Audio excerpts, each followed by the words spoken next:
In progress. नमस्कार। जन नमस्कार। सांसद के सभी साथियों से मैं मुखातिब हूँ और मुझे बहुत अच्छा लग रहा है कि ये बृहद कॉन्सेप्ट जन सांसद के जितने भी मोटो हैं उनको और उससे भी बड़े कैनवास को एड्रेस कर रहा है। पहले मैं इसके नैरो कॉन्सेप्ट को समझाता हूँ। नैरो कॉन्सेप्ट जो है exactly it is crime related concept. इस कॉन्सेप्ट को मैंने 2017 में as a sitting DG police reform Madhya Pradesh, इसको मैंने कंसीव करके, it is a technology driven mission था। इसको 2017 में गवर्नमेंट ऑफ इंडिया को भेजा गया था। 2017 से 2019 के बीच में 2 साल इसका बड़ा गहन परीक्षण हुआ।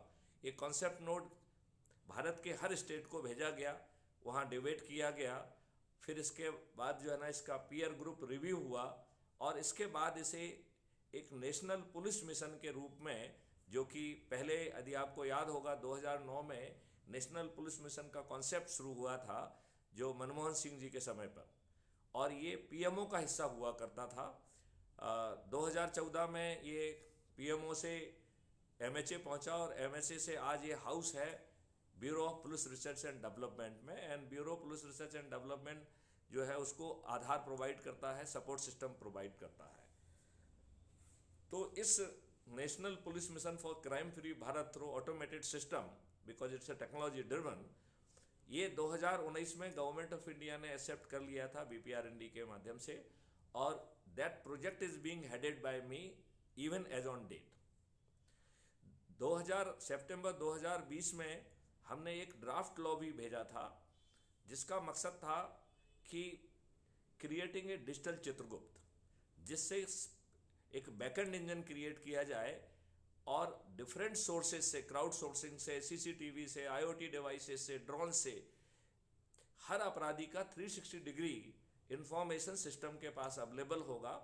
और कहने को तो मैंने उसका निकनेम डिजिटल चित्रगुप्त रखा बिकॉज आप सब लोगों को मालूम है चित्रगुप्त भगवान के अकाउंटेंट जनरल हैं, जो हम सबके वीडियो क्लिप्स उनके पास में होते हैं, और जब हम मरने के बाद वहाँ पहुँचते हैं तो ऐसी धारणा है कि चित्रगुप्त की सभा में हम लोग उपस्थित होते हैं, हमारी आत्माएं, और फिर हम लोग के सामने हम लोग के कृत्यों के वीडियो दिखाए जाते हैं और देन डिसाइड होता है कि कितना पाप कितना पुण्य आपको दोबारा जन्म लेना है, कितने समय के लिए लेना है। तो it is a very participative decision making, ये आम धारणा है।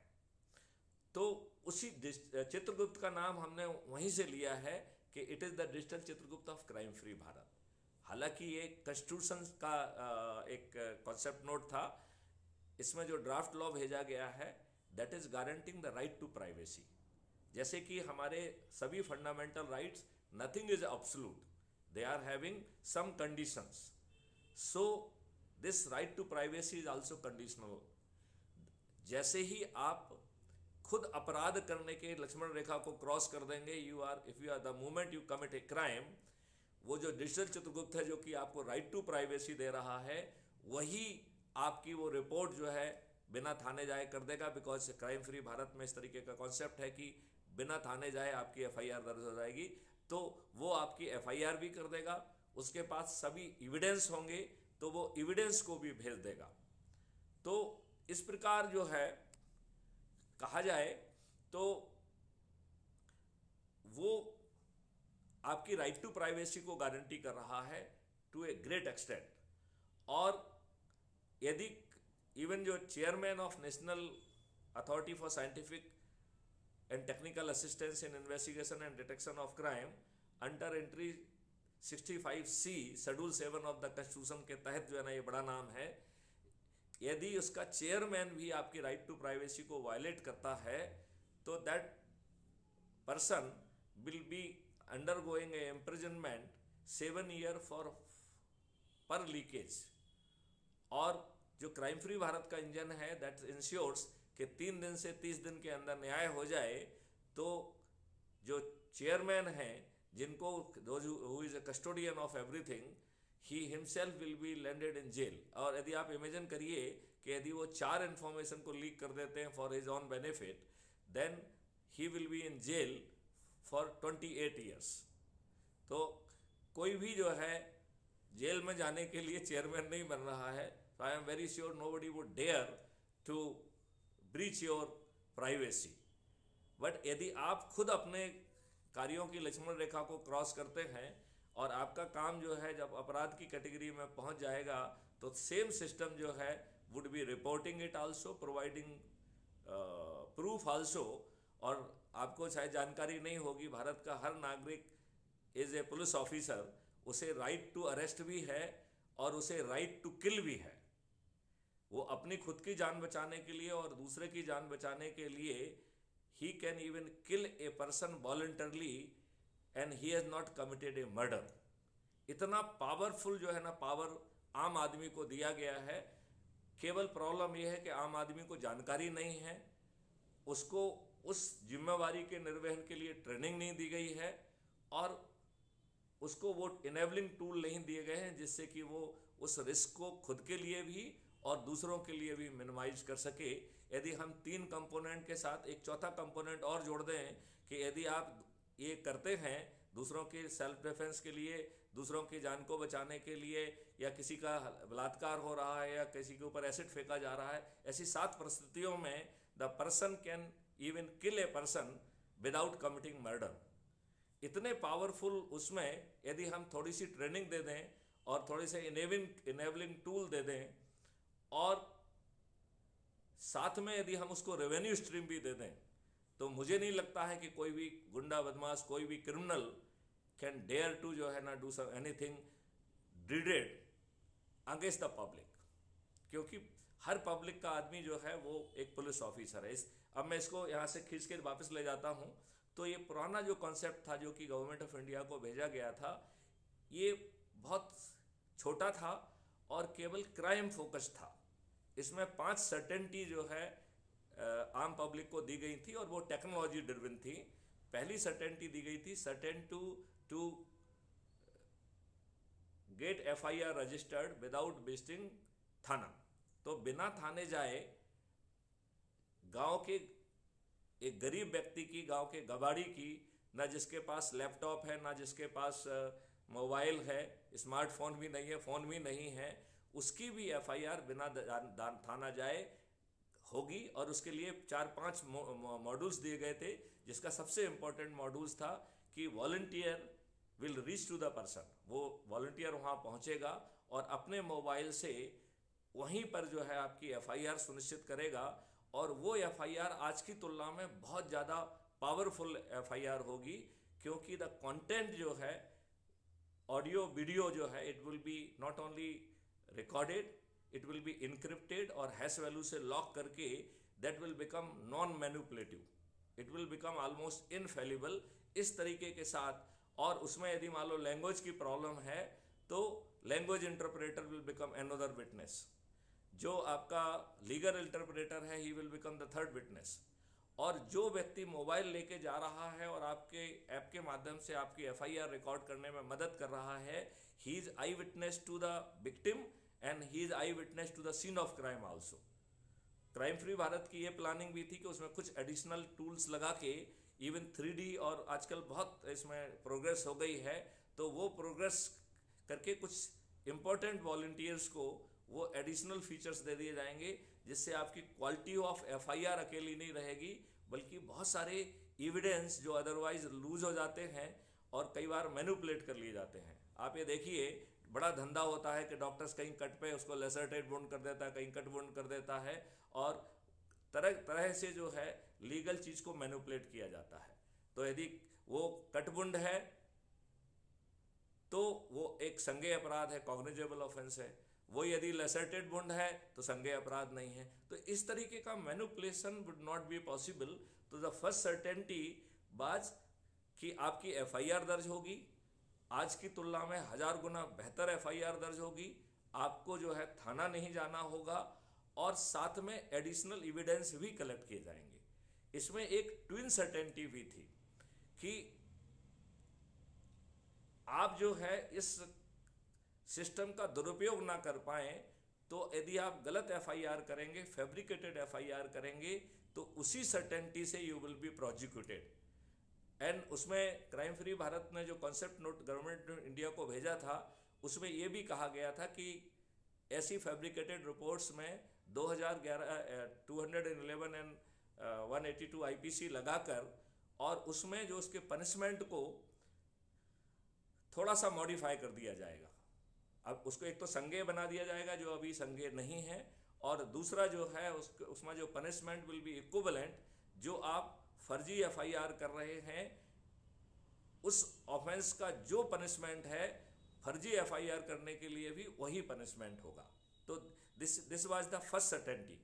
सेकंड सर्टेनिटी थी कि क्राइम फ्री भारत ने बहुत रिसर्च करके बहुत सारे टेक्नो इंजन्स को एक इंटीग्रेट किया था, और वो इतना पावरफुल था कि साधारण पुलिस ऑफिसर आज की तुलना में ऐसे इनफेलिबल एविडेंस को, ऐसे अकाट साक्ष्यों को इकट्ठा कर पाएगा जो आजकल के पुलिस ऑफिसर के रडार पे या उसके एंटेना पे ही अभी तक रिफ्लेक्ट नहीं होते हैं। तो जो उसके एंटेना में नहीं है, जो उसके सोचने की शक्ति में नहीं है, ऐसे अकाट साक्ष्यों को इकट्ठा करते हुए 12 घंटे से लेके 15 दिन के अंदर हर हालत में जो है चार्जशीट रेडी होके कोर्ट पहुंच जाएगी। So it is with certainty of filing of chargesheet between 12 hour to 15 days. फिर इसमें तीसरी सर्टेनिटी थी जो बहुत महत्वपूर्ण सर्टेनिटी थी कि आपको बिना कोर्ट में जाए आपका कोर्ट ट्रायल होगा, तो आगे वाले जजेस की संख्या इनन्यूमरेबल होगी और वकीलों की संख्या भी इनन्यूमरेबल होगी और कोई भी कोर्ट में नहीं जाएगा। तो क्राइम फ्री भारत के distributed video based trial system के माध्यम से 3 दिन से 30 दिन के अंदर आपको न्याय मिल जाएगा। आज की प्रॉब्लम यह है कि 30 साल में भी आपको न्याय नहीं मिलता है, और दूसरे लोगों को छोड़ो, देश के जो पूर्व प्रधानमंत्री हैं उन्हें नहीं मिलता, उनके मर्डर केस में भी हम 30 साल में न्याय नहीं कर पाते हैं। तो that will be a big journey. फिर इसमें चौथी सर्टेनिटी है जो हमने डिजिटल चित्रगुप्त कही थी। तो digital Chitragupta will be capable of capturing 360 degree information about all criminal. तो सभी अपराधियों के बारे में 360 डिग्री इंफॉर्मेशन होगी, और उस इंफॉर्मेशन के आधार पर system would be in position to anticipate कि अब एक व्यक्ति एक्स व्यक्ति जो है ये अपराध करने के लिए निकल रहा है, उसके साथ ये 4 लोग हैं, उसका जो गाड़ी है वो कौन सी गाड़ी में है, उनकी भावभंगिमा से are they likely to be violent, क्या उनके पास खतरनाक वेपन है, और फिर जो है स्मार्ट इंटरवेंशन प्रोसेस उस व्यक्ति को अपराध घटित करने के पहले रोक लेगी। और स्मार्ट इंटरवेंशन प्रोसेस ये भी डिसाइड करेगी कि कहाँ पर जो है ना उसे रोकना है, और ये कहाँ पर रोकना है ये मैं जानबूझ के थोड़ा सेंसिटिव मैटर के बारे में कह रहा हूँ। विकास दुबे के केस में उसने जो है he was getting every information about the police movement, और जब पुलिस वहाँ पहुंची तो उसने जो है ना 8 लोगों को शूट कर दिया। इसके पीछे इस धारणा को हम कहते हैं कि हर कुत्ता अपनी गली में शेर होता है, लिहाजा कुत्ते को गली में शेर नहीं, हम शेर को नहीं पकड़ेंगे। और यदि हम डिमॉन्स्ट्रेटिवली ये कहना चाहते हैं कि कुत्ते को शेर की हैसियत से पकड़ना चाहते हैं तो हम शेर की तैयारी के साथ जाएंगे, अन्यथा हम कुत्ते को कुत्ते की हैसियत से पकड़ेंगे। इसका मतलब है उसकी गली में जाके नहीं पकड़ेंगे। Since we are having full information so we can decide कि हमें उसे कहाँ पकड़ना है। और in many cases preparation and attempt both are crime, so the FIR would also be registered and he will be sent behind the war. ये है चौथी सर्टेनिटी विच सेज कि option to commit crime will not be there. जैसे जैसे data का गैसेशन बढ़ेगा, we presume के 5 साल के अंदर अप टू 99% एक्यूरेसी भारत में अपराध करने का ऑप्शन खत्म हो जाएगा। अब चौथी सर्टेनिटी के बाद आती है 5वीं सर्टेनिटी कि जब आपके डिजिटल चित्रगुप्त के पास हर इंफॉर्मेशन है, और इतनी ज़्यादा इंफॉर्मेशन है कि वो अपराध करने की नीयत से अपने घर से बाहर निकल रहा है एंड आपका सिस्टम इसे एंटीसिपेट करने की स्थिति में है, तो इस बात का कोई कारण नहीं बनता है कि हम उसे अपराधी बने रहने दें। तो सिस्टम जो है ना will reach out to the criminal and will say hey you now henceforth you cannot commit crime, at least non-criminal cannot really commit crime. So आपको रिहेबिलिटेट होना आपके हित में है, पुनर्वासित होना आपके हित में है, और फिर वो सर्टेनिटी के साथ उसको रिहेबिलिटेट कर देगा। एंड इसके बैकएंड प्रोसेस में lot of revenue is being distributed. Crime free Bharat ने ये सजेस्ट भी किया है कि जितनी हम रेवेन्यू डिस्ट्रीब्यूट करेंगे उसको मल्टीप्लाई करके 2 टाइम्स मल्टीप्लाई करके क्रिमिनल से जो है वो वसूल की जाएगी। This model and all associated model में इतनी ताकत है कि जो आज सरकार रेवेन्यू कमा पा रही है उससे 10 गुना ज़्यादा रेवेन्यू अकेला क्राइम फ्री भारत का रेवेन्यू मॉडल सरकार के लिए पैदा कर देगा। और इस अकेले के सहारे हम देश को कर मुक्त कर पाएंगे। वैसे जो है देयर आर द 2 मॉडल, एक है पेपर करेंसी फ्री भारत, और paper currency free Bharat will also be bringing 10 times revenue. उस 10 टाइम्स रेवेन्यू और 10 times revenue crime free Bharat का मिला के हमें भारत के विकास के लिए 20 गुना ज़्यादा धन अवेलेबल होगा। और जब पेपर करेंसी फ्री भारत होगा तो भ्रष्टाचार करना संभव नहीं होगा। तो ना भ्रष्टाचार होगा, ना ड्रग माफिया होंगे, ना हथियार माफिया होंगे, ना टुकड़े टुकड़े गैंग होंगे। आपकी 90% प्रॉब्लम तो पेपर करेंसी फ्री भारत ही दूर कर देगा। और ऊपर से आपको 10 टाइम्स मोर रेवेन्यू होगा जो आज भारत सरकार ला पा रही है। तो हमारे पास 20 टाइम्स आज की तुलना में रेवेन्यू होगा, जिसके माध्यम से हम अपना इंफ्रास्ट्रक्चर भी बढ़ा पाएंगे, इंटरनल और एक्सटर्नल सिक्योरिटी को भी अकार्ड कर सकते हैं, और हम जो है बड़ी आसानी से एक टैक्स फ्री भारत जो है ना पैदा कर सकते हैं, जिसके माध्यम से महंगाई भी नहीं होगी और उसके जो दूसरे मॉडल्स हैं वो एक बड़ा क्रांतिकारी परिवर्तन लाएंगे। तो ये this was the model which was submitted to the government of India in 2017 and it was duly accepted as a national police mission for crime free Bharat through automated investigation support system, ये उसका पूरा नाम था। और 2019 से as on date it is being headed by me. 2020 में आई realise कि जहां देश के नेता स्वयं अपराधी हैं और वो गलत लोगों को ही टिकट देते हैं, वो अपराधियों को ही टिकट देते हैं, बाहुबलियों को ही टिकट देते हैं, दल बदलुओं को ही टिकट देते हैं, और अपने आकाओं के बच्चे जिनके पास ना शिक्षा है ना सोच है और वो एक गंदे एनवायरनमेंट में पैदा हुए हैं और पले पुसे हैं, तो वो कुसंस्कारित भी हैं, ऐसे बच्चों को टिकट देते हैं। ऐसे लोगों से ये अपेक्षा की जाना कि वो क्राइम फ्री भारत को जमीन पर उतरने देंगे, ये संभव नहीं है। Then I created a NGO जिसका नाम है क्राइम फ्री भारत मिशन। तो national police mission for crime free Bharat is entity of the government of India and crime free Bharat mission is a NGO headed by me and I am the national president. फिर इसको जो है इस system को enlarge किया गया and we felt कि हमारी मूल प्रॉब्लम है कि हमारे राजनेता खराब हैं और उन्होंने अपने देशवासियों के ऊपर बहुत गंदा सिस्टम डाल के रखा हुआ है। जो नियम कानून अंग्रेजों ने जानबूझ के इस ढंग से बनाए थे कि वो आपको फंसा के रखें, वो आपको जो है उत्पीड़ित करें, आपको उत्कंठित करें, आपको अपमानित करें, आपको शोषित करें और आपके देश को लूट के संपत्ति ले जाएं। वह सिस्टम एज इट इज बिना कॉमा फुल स्टॉप बदले आज भी इन दुष्ट राजनेताओं ने हमारे देश के देशवासियों के ऊपर थोप के रखा है। तो ये बड़ी विडंबना की बात है। और जो एडमिनिस्ट्रेटिव और जुडिशियल सिस्टम है ये भी एग्जैक्टली वही सिस्टम है जो अंग्रेजों ने डिजाइन किया था। आपके कोई भी कानून बहुत अच्छे नहीं हैं। आपका जो cognizable offence, non cognizable offence, ये artificial division itself is bad. हम तो ये कह रहे हैं कि cognizable, non cognizable, even civil should fall into the one category. और हर केस में जो है ना आपको विद इन 30 डेज न्याय क्यों नहीं मिलना चाहिए। तो इन्होंने घटिया सिस्टम बनाया। आप एक व्यक्ति को मारो या 100 व्यक्ति को मारो, आपको एक हत्या की सजा मिलेगी। आप उसको जो है ना गला दबा के मार रहे हो, उसके 100 टुकड़े करके मार रहे हो, तब भी जो है ना आपको एक ही सजा मिलेगी।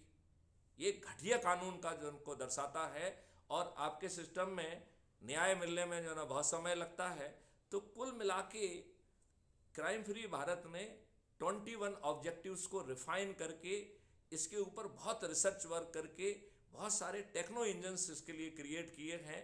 क्योंकि आई गॉट द अपॉर्चुनिटी क्योंकि मुझे 12 प्रॉब्लम स्टेटमेंट पर स्मार्ट इंडिया हैकाथॉन को जो है ना रन करने का मौका मिला, और मैंने 53 टेक्नो यूनिवर्सिटीज़ के साथ MOU करके वहाँ के बच्चों के साथ माइनर मेजर प्रोजेक्ट और इंटर्नशिप कराई है, और उसमें ढेर सारे टेक्नो इंजन्स क्रिएट किए गए हैं। अब सिर्फ सवाल है कि उन टेक्नो इंजन को इंटीग्रेट करके जो गैप्स हैं उसको फिल कर दिया जाए। तो जब आपके पास बागडोर होगी तो ये काम 3 महीने में होना संभव है, तो वही कोई बहुत बड़ा काम नहीं है। अब मैं उन 21 लक्ष्यों के बारे में थोड़ा सा आपको ब्रीफ करना चाहूँगा, और डिसूजा साहब से अनुरोध करूँगा कि if you can really display for the benefit of the people at large, तो आप उसको असिमुलेट करेंगे और आप ये पाएंगे कि आपकी जितनी भी समस्याएं हैं शायद उसका समाधान वहाँ पर है। तो क्राइम फ्री भारत के जो 21 लक्ष्य हैं, और ये 21 भी एक बड़ा वैदिक नंबर है, तो इस वैदिक नंबर का बड़ा रिलेवेंस है। इसका पहला लक्ष्य कह रहा है कि अंग्रेजों के जो गुलामों के नियम आज हमारे दुष्ट राजनेताओं ने हमारे ऊपर थोप के रखे हैं, उन्हें आमूल चूल बदल दिया जाएगा, and they will be redefined in with the principle of crime free Bharat. तो अपराध मुक्त भारत की जो 5 सर्टेनिटी हैं उसमें उसके तहत उसको रिफाइन कर दिया जाएगा, and it will be a great change. फिर दूसरा, जो अंग्रेजों ने बादशाही व्यवस्था जो कि शोषक भी है, क्रूर भी है, अपारदर्शी भी है, और भ्रष्टाचार भी कर रही है और अत्याचार भी कर रही है, और आपकी कहीं सुनवाई नहीं है, जो कि लगभग वैसे ही स्थिति है कि चाकू तरबूज पे गिरे या तरबूज चाकू पे गिरे, हस्र एक ही है कि तरबूज को कटना है। तो जनता यहाँ पे तरबूज है, और ये प्रशासनिक व्यवस्था जो है ना, ये चाकू है, ये हर किसी को उल्टा सीधा काटती है, और ये अब मोटी खाल की भी हो गई है। और क्योंकि सैया भाई कोतवाल इसकी तर्ज पर इस व्यवस्था ने अपने आप को राजनेताओं का चरण सेवक बना लिया है, और यही कारण है कि जिसकी चरण सेवक है उसके सभी आदेश पालन होते हैं। तो जो गुंडे बदमाश हैं वो इनकी मंच पे बैठते हैं, और उन्हीं को पुलिस वालों को जिन्हें उन्हें गिरफ्तार करके जेल में डालना चाहिए, वो बेचारे उनको सल्यूट करने के लिए विवश हैं। और दूसरे जो है ना लोगों के जो शरीफ लोग हैं उनके ऊपर कुछ भी उल्टे सीधे जो है ना आरोप लगा के उन्हें जेल में डालने की कार्रवाई की जाती है। तो इसकी विश्वसनीयता बड़ी सस्पेक्ट हो गई है। तो इस बादशाही व्यवस्था को पारदर्शी बनाया जाएगा, इसे सही निर्णय लेने के लिए अकाउंटेबल बनाया जाएगा। यदि वो जानबूझ के गलत निर्णय लेती है तो दंड तो मिलेगा ही, उसे कंपनसेशन भी देना होगा, और मुझे पक्का मालूम है जब उसे कंपनसेशन देना होगा तो वो गलत निर्णय नहीं लेगी, क्योंकि यहाँ प्रॉब्लम बुद्धिमत्ता की नहीं है, यहाँ प्रॉब्लम नियत की है, यहाँ प्रॉब्लम कॉन्सिक्वेंसेस की है। अभी उस व्यवस्था की सेहत पे कोई फर्क नहीं पड़ रहा है। यदि एक पटवारी कुछ गलत लिख देता है, आप के जो है ना पैर की जो है ना चप्पलें घिस जाएंगी आपको न्याय मिलते मिलते। अब ये स्थिति तो अन्य विभागों में भी आ गई है। आपको जो है ना टेलीफोन के बिल गलत आ जाते हैं, आपको बिजली के बिल गलत आ जाते हैं, लाखों में लोगों के पास बिल आ रहे हैं जिनके पास कुछ नहीं है, लाखों का बिल आ ही नहीं सकता है, उनके पास लाखों के बिल पहुंच रहे हैं और कोई सुनने के लिए तैयार नहीं है। और यदि आप नहीं करते हैं तो वो आपको आपकी संपत्ति कुर्की तक के जैसे नोटिस वगैरह भी दे देते हैं। तो एक बड़ी असहनीय सी स्थिति बनी हुई है। फिर जो है तीसरा जो बहुत महत्वपूर्ण है कि जो भारतीय शिक्षा अधिनियम है या एक्ट है, ये लॉर्ड मैकाले की रिपोर्ट में लाया गया था। मेरे ख्याल से हमारे अधिकांश साथियों को इस बात की जानकारी होगी कि 1835 के 3 साल पहले लॉर्ड विलियम एडम, जो कि लॉर्ड मैकाले के बॉस थे, और लॉर्ड मैकाले, इन दो लोगों ने 3 साल तक भारत का गहन भ्रमण किया, और उस भ्रमण के साथ जो है उन्होंने एक 1780 पेज की रिपोर्ट जो है वो ब्रिटिश पार्लियामेंट में पेश की, जिसका ओपनिंग सेंटेंस था कि I travelled in every nook and corner of this country, I did not find any poor man और बैगर। मतलब भारत 1835 बहुत दूर नहीं है, उस समय वो इतना समृद्ध था। और ये मैथिली शरण गुप्त नहीं कह रहे हैं, ये अंग्रेज कह रहा है, और वो भी भारत में नहीं कह रहा है, ब्रिटिश पार्लियामेंट में कह रहा है। It is saying about the Gurukul system कि साउथ में लिटरेसी इज 97 to 99%, और वो सभी जगह का बता रहा है कि वेस्ट में कितनी है, ईस्ट में कितना है, एंड नॉर्थ में it was the lowest, it was 88%। South की 57% ऑफ द गुरुकुल वो जो है लेडीज के द्वारा हेड किए जाते थे। जब उस समय जो है ना यूरोप की स्थिति ये थी कि वो कहते थे कि महिलाओं में आत्मा ही नहीं होती है। बहुत लड़ाई के बाद महिलाओं की जो है ना जो विटनेस है उसको बिलीव नहीं किया जाता था। जब इन लोगों ने बहुत संघर्ष किया तो समझौते पे पहुंचा कि एक मेल की गवाही 2 फीमेल की गवाही के बराबर होगी। इतने जो है ना बेकार के प्रिंसिपल थे। तो जब ये सब चीज़ें बातें कही जा रही थी तो लॉर्ड मैकाले ने अपनी रिपोर्ट में कहा कि भारत 18 विधाओं में प्रकांडता प्राप्त है। तो वहाँ पे एक लॉर्ड थे जिनका नाम था कर्नल क्यूट। उन्होंने कहा कि आई सेकंड हिज और आई करोबरेट हिज फाइंडिंग। तो पार्लियामेंट में उससे पूछा गया कि भाई तुम कौन होते हो? ये तो 3 साल से भारत का भ्रमण कर रहा था और इसने वहाँ का रिसर्च वर्क करके पूरा एक डॉक्यूमेंटेड फैक्ट्स लाया है। आप किस अथॉरिटी से कह रहे हो कि मैं इसकी बात को करोबरेट करता हूँ, मैं इसकी बात को सेकंड करता हूँ? तो आप किस अथॉरिटी से कह रहे हो? तो उसने कहा कि मैं जो है हैदर अली के साथ लड़ाई में I was there and I got defeated, I was caught alive. तो हमारी नाक काट दी गई। तो फिर वहाँ ब्रिटिश पार्लियामेंट में पूछा गया कि भाई तुम्हारी नाक क्यों काटी है, तुम्हारी गर्दनी क्यों नहीं काट दी? तो उन्होंने कहा नहीं नहीं, भारतीय जो है राजा ऐसे नहीं है। यदि आप युद्ध में वीरगति पा जाएंगे तो बात अलग है, नहीं तो जो है नाक काटना ही सबसे बड़ा दंड है। और फिर उसने बताया कि मैं अपनी कटी हुई नाक लेके कोई कुलगाम या गुलगाम ऐसा गुलगाम या बुलगाम या कुलगाम ऐसा कोई गुरुकुल था, वहाँ वो पहुँचा और उसकी नाक की उस समय जो है ना प्लास्टिक सर्जरी हुई। और उसने ब्रिटिश पार्लियामेंट में कहा कि मैं आपको चुनौती देता हूँ यदि कोई ये बता दे कि मेरी जो है ना नाक की सर्जरी हुई है। मतलब it was a such a fine work. And ये बात जो है हम अपनी सेखी में नहीं कह रहे हैं, ये सब बातें ब्रिटिश पार्लियामेंट में और कोई दूसरा नहीं कह रहा है, लॉर्ड मैकाले कह रहा है। तो जब उस व्यक्ति से पूछा गया कि भाई तुम गुरुकुल शिक्षा की इतनी जो है ना बड़ी तारीफ कर रहे हो, तो तुमको कुछ ब्रिटेन की शिक्षा के बारे में भी मालूम है? तो उन्होंने कहा हाँ, मैंने ब्रिटेन की शिक्षा के अभी कंपैरेटिव स्टेटमेंट तैयार किया है। तो जब आपकी यहाँ पे लिटरेसी साउथ में 99% थी, वहाँ पर जो है लिटरेसी वाज ओनली 17%।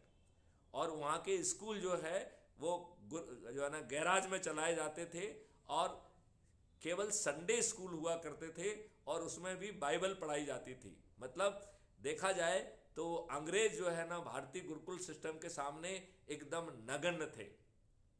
तो क्राइम फ्री भारत का ऐसा मानना है कि हमें नया गुरुकुल सिस्टम लाना होगा जिसमें जो वैदिक ज्ञान है जहाँ पे हम थे वहाँ से उसको उठाएंगे और आज के मॉडर्न विज्ञान को भी इंटीग्रेट करके भारत को जो है ना विश्व गुरु बनाया जाएगा। ऐसा जो है 3रा नंबर का लक्ष्य है।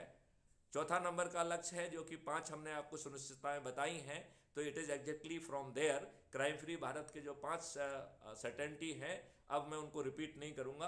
तो I will come on the 6th point. 6वें पे पहुंच जाइए जरा। हाँ, तो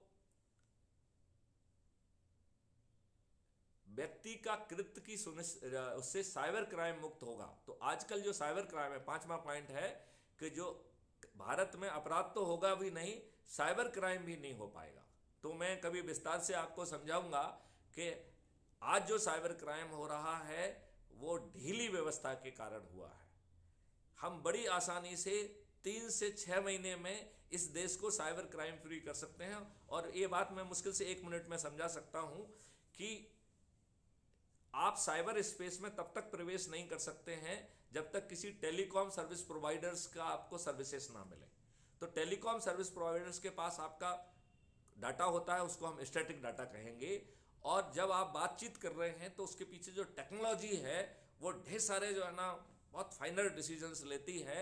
और उसके पास आपका it can very easily provide the location based service. और केवल जो लोकेशन बेस्ड सर्विस है उसमें लोकेशन केवल XY कोऑर्डिनेट में नहीं होगी बल्कि Z कोऑर्डिनेट में भी होगी। तो आप किस माले पे हैं ये भी अनुमान रीजनेबल लेवल तक लगाया जा सकता है।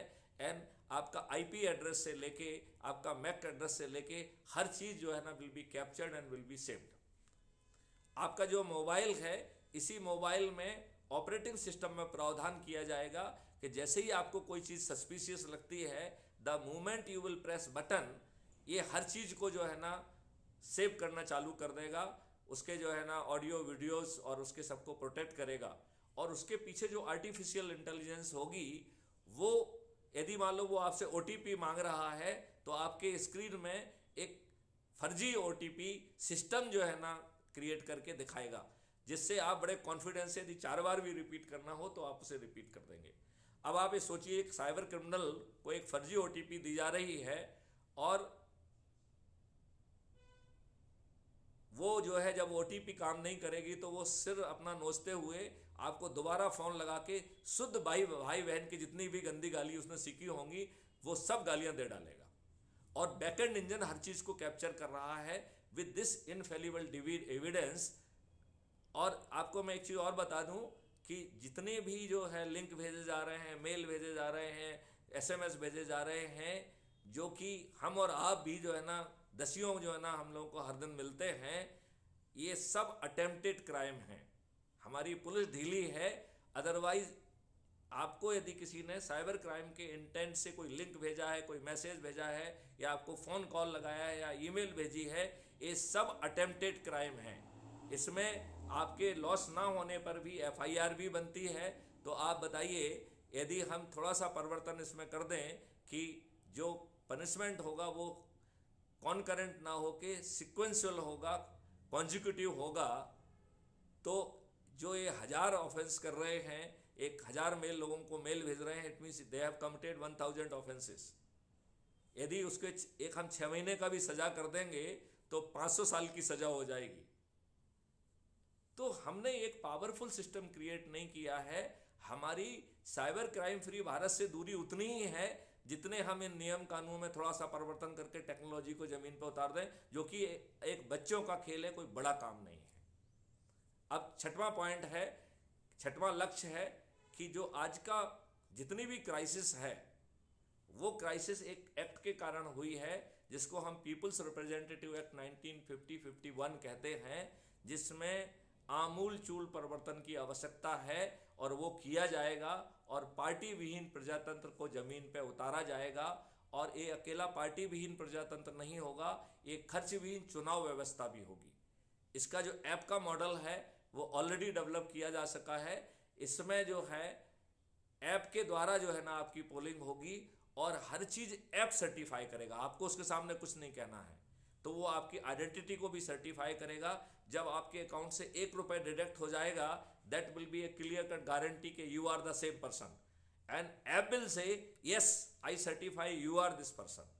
ऐसे ही उसमें सेक्लूजन का टेस्ट होगा, तो आपका घर ही आपके लिए पोलिंग बूथ, आपका कमरा ही आपका पोलिंग बूथ बन जाएगा।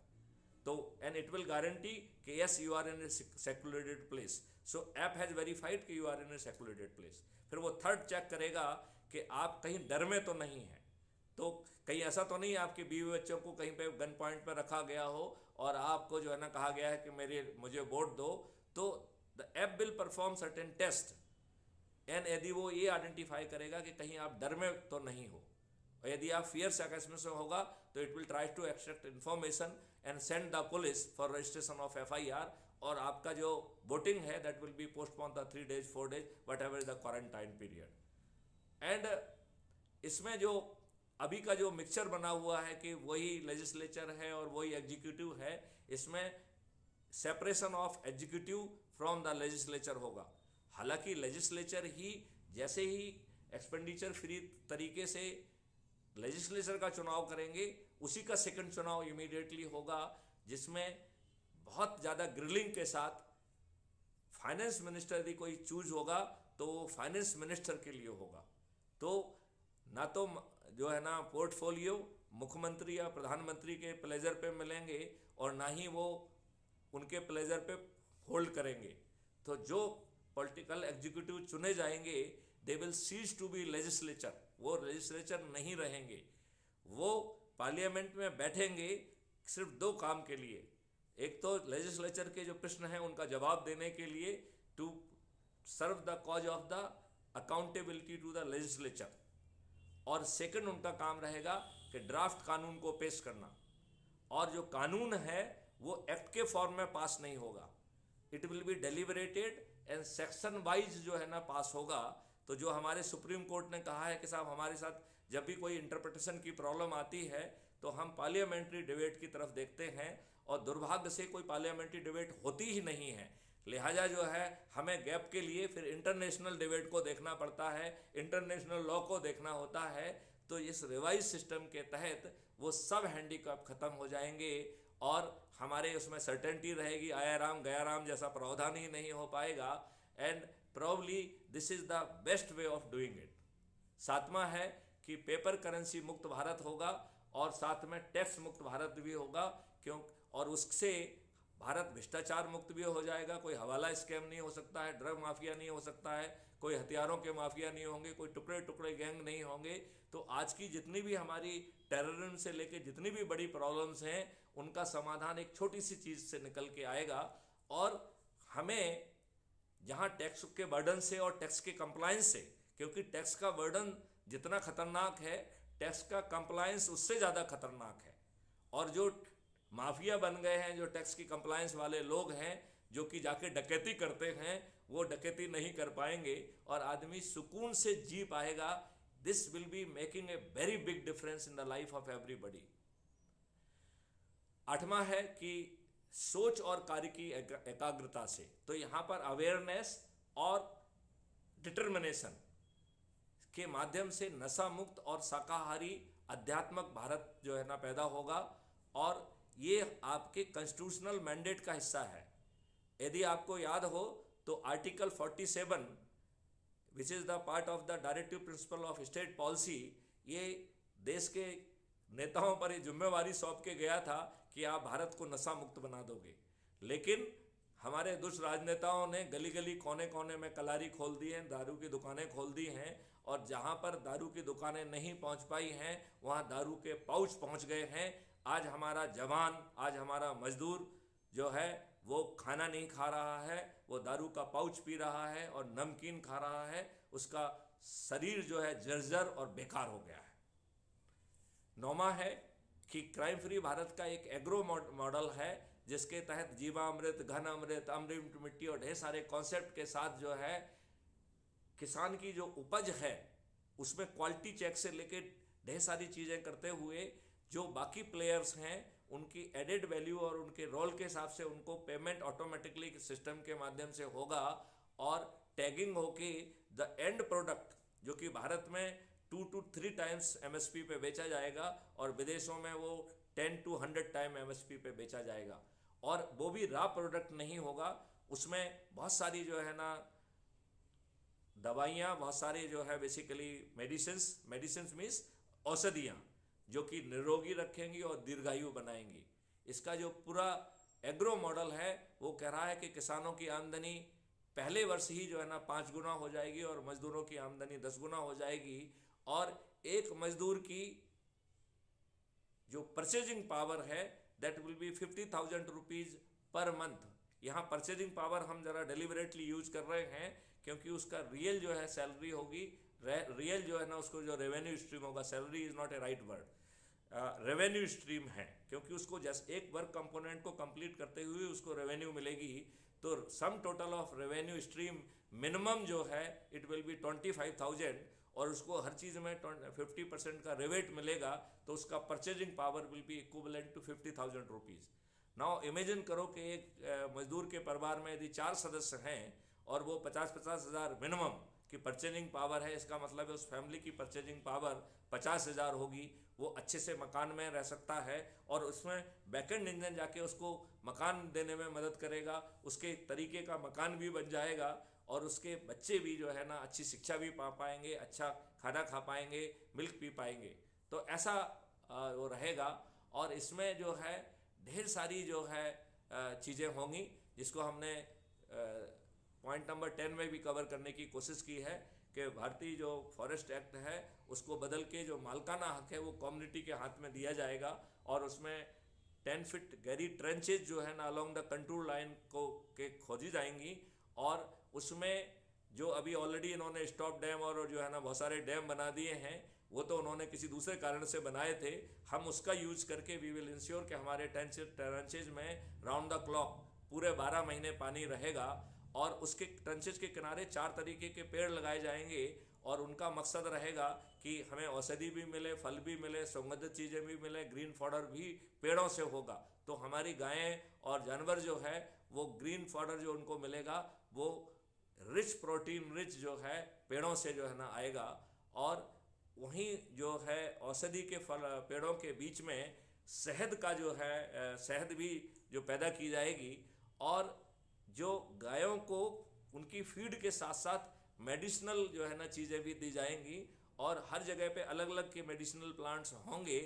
तो ऐसा मेरा मानना है कि गाय के दूध में और शहद दोनों में वो मेडिसिनल एट्रीब्यूट्स भी आ जाएंगे, और ये गाय जो है ना वो औषधि का काम भी करेगा। तो गाय जो है ना केवल अल्फा 2 वैरायटी का होगा, ना केवल बहुत अच्छा होगा, अमृत तुल्य होगा, बल्कि वो औषधि तुल्य भी होगा। वो आपको निरोगी और दीर्घायु बनाए रखने में भी आपकी मदद करेगा। 11 नंबर का लक्ष्य ये है कि क्राइम फ्री भारत का आयुष मॉडल, जिसमें आपका जो है देखा जाए तो कैसे आपके रूटीन को मैनिपुलेट किया जाएगा, जिससे कि आप योगा से लेके हर चीज़ करेंगे, मेडिटेशन करेंगे, और आपका एनुअल मेडिकल चेकअप भी होगा। हम कुछ साइंटिस्ट लोगों से बात कर रहे हैं कि जो नाड़ी को पढ़ने के यंत्र बना लिए जाए, बात के कफ को पढ़ने के जो है ना यंत्र बना लिए जाए, तो जब बीपी का इंस्ट्रूमेंट बन सकता है तो ये क्यों नहीं बन सकता है। तो वहीं से रिमोटली आपको जो है औषधि भी दी जा सकेगी, और इसके लिए हेल्थ वॉलंटियर गांव-गांव में होंगे, और हम एक निरोगी और दीर्घायु भारत को पैदा कर पाएंगे। हमारा पॉइंट नंबर 12 के बारे में हम बात करेंगे।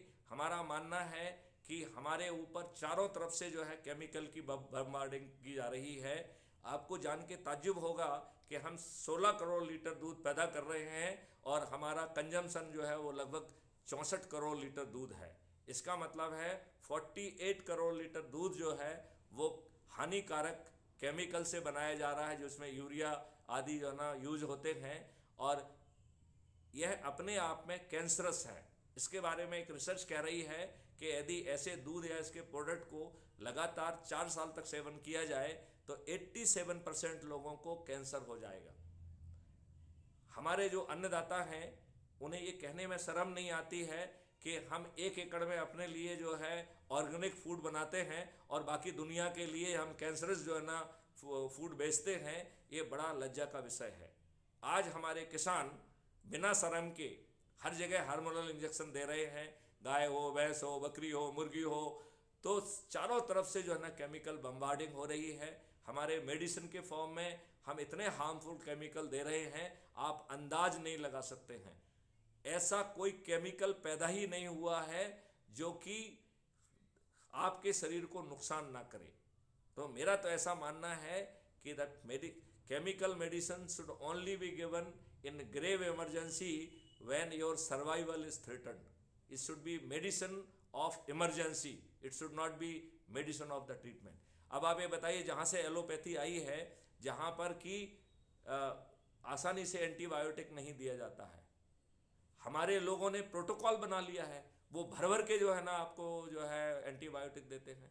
अब कोरोना एक वायरस है, वायरस जो है एंटीबायोटिक से नहीं मर सकता है, ये हर व्यक्ति जानता है।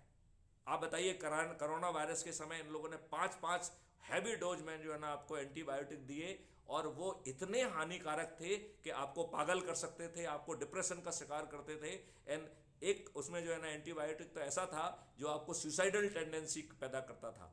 आप रिसर्च कर लीजिए, कोरोना के समय ढेर सारे लोग जो है ना दे कमिटेड सुसाइड। कोई जो है ना बड़े हॉस्पिटल के जो है ना खिड़की से कूद गया, ऐसे सुसाइड हुए हैं। तो व्हाट आई फील कि एक हानिकारक केमिकल कहीं से भी आ रहे हों, हमें अपने देश के इकोसिस्टम को इन हार्मफुल केमिकल से मुक्त करना पड़ेगा। हमारे दुष्ट राजनेता इतने दुष्ट हैं कि हार्मफुल मटेरियल जो है ना डंप करने के लिए हमारे देश में आ रहा है। ये इससे ज़्यादा जो है ना लज्जा का कोई कारण नहीं हो सकता है।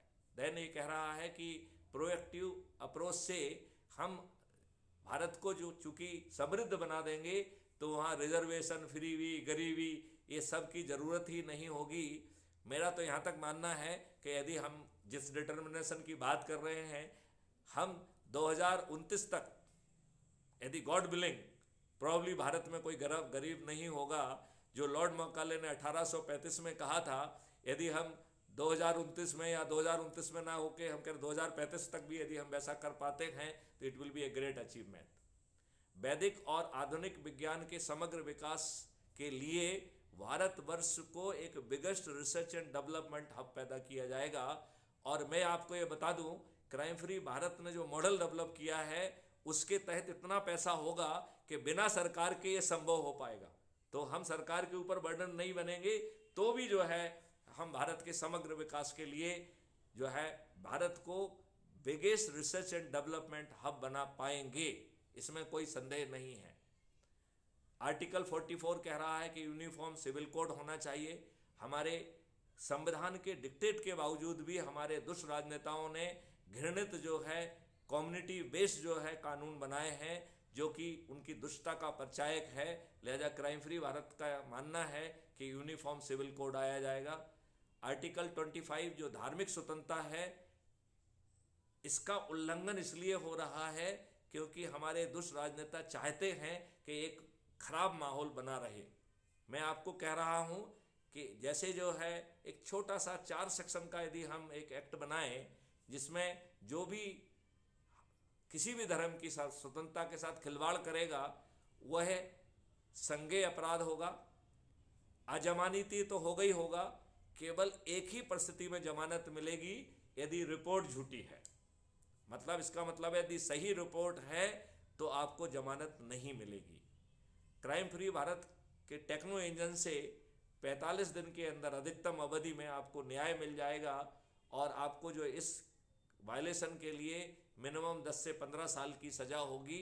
और जैसे ही आपको सज़ा मिलेगी उसके साथ ही आपकी संपत्ति जब्त कर ली जाएगी। आप मुझे बताइए इन प्रावधानों के साथ किसकी औकात है कि वो जो है भारत की जो है मैं धार्मिक उन्माद फैला सके, भारत में दंगे फसाद करा सके। मैं चैलेंज करता हूं किसी की औकात नहीं होगी, ना ओबीसी की औकात होगी, ना किसी की होगी। ना कोई किसी से ये कह पाएगा कि मेरा धर्म मानो नहीं तो तुम काफिर हो और मैं तुम्हारा सिर धड़ से जुदा कर दूंगा और मुझे जो है जन्नत भी मिलेगी और 72 हूरें मिलेंगी। और ना ही कोई ये कह पाएगा कि हिंदुस्तान में रहना है तो जय श्री राम कहना होगा।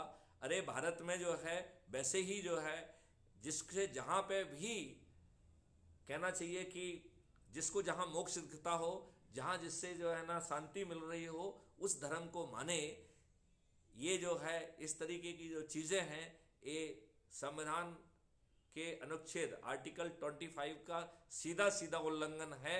इसका रिस्पॉन्स मैकेनिज्म जो है जो मैं बता रहा हूँ उस रिस्पॉन्स मैकेनिज्म के साथ किसी की भी औकात नहीं है। और क्राइम फ्री भारत का टेक्नो इंजन जो आज डार्क वेबसाइट वगैरह हैं जिसमें कि बहुत सारी आपत्तिजनक चीज़ें परोसी जा रही हैं, हम ऐसा कानून बना देंगे कि लोग आगे सब कर ही नहीं पाएंगे। तो हमने घटिया सिस्टम पैदा किया है। That's why we are living with the problems. और आप प्रॉब्लम में ही बने रहें, यही अंग्रेजों की चाहत थी। हमारे दुष्ट राजनेता आज भी आपको उन्हीं कानूनों से बांधे हुए हैं। जनसंख्या नियंत्रण कानून होगा, लेकिन ज़्यादा जो है ध्यान दिया जाएगा कि आपके सोच और आचरण में परिवर्तन लाके आबादी को नियंत्रित करेंगे। तो कानून एक बैकग्राउंड सपोर्ट होगा, लेकिन मेन फोकस रहेगा कि हम आपकी थिंकिंग को और आपके कंडक्ट को ही मॉडिफाई कर देंगे। हमारा लक्ष्य नंबर 18 है कि पूजा स्थल अधिनियम 1951, मेरा ऐसा मानना है कि ये सबसे घृणित कानून है। ये एक ऐसा कानून है जिसके तहत आम भारतीयों से न्याय की भीख मांगने का अधिकार छुड़ा लिया गया है, जिसमें भारत माता को कहा गया है और भारत माता के सपूतों से कहा गया है कि हे भारत माता, तू गुलामों की माता है। जो बाहर से आतताई और आक्रमणकारी आए हैं, जिन्होंने जो है लोगों की हत्याएं की, महिलाओं के साथ बलात्कार किया, उन्हें 2-2 दीनारों में न केवल बेचा बल्कि इस बात के स्तूप लगाए जो आज भी विद्यमान हैं। उन्होंने अपने शक्ति प्रदर्शन को और क्रूड शक्ति प्रदर्शन के लिए भारत की वास्तुकला मंदिरों को तोड़ा और आपको हीन भावना पैदा कराने के लिए ये एक परपाटी बना ली। उस परपाटी के तहत जो भारत माता के चेहरे पर जख्म पहुंचाए गए।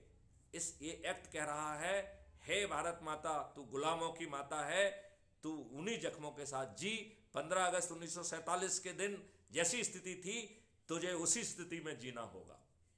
फिर उसने एक और मार्गदर्शी सिद्धांत प्रतिपादित किया। उसने कहा कि राम जन्मभूमि को छोड़कर बाकी जितने भी परिवार, जितने भी डिस्प्यूट किसी भी कोर्ट में चल रहे हैं, उसे इसी मार्गदर्शी सिद्धांत के तहत निपटा दिया जाए। मैं ये कह रहा हूँ कि मुझे इस बात में कोई भ्रम नहीं है कि ज्ञानवापी मस्जिद जो है वो एक मंदिर ही है, और वहाँ पर स्वयंभू शंकर जी बैठे हुए हैं। इसमें भी कोई, किसी को भी कोई संदेह नहीं होना चाहिए, क्योंकि उसके परफेक्ट अलाइनमेंट में नंदी बाबा बैठे हुए, विशालकाय नंदी बाबा। और ये दुनिया जानती है कि नंदी बाबा का जो है ना हमेशा जो फेस होता है, it is always facing Lord Shiva. तो जिसको ये फव्वारा कहने की कोशिश कर रहे हैं, वो फव्वारा it is in perfect alignment of Nandi बाबा।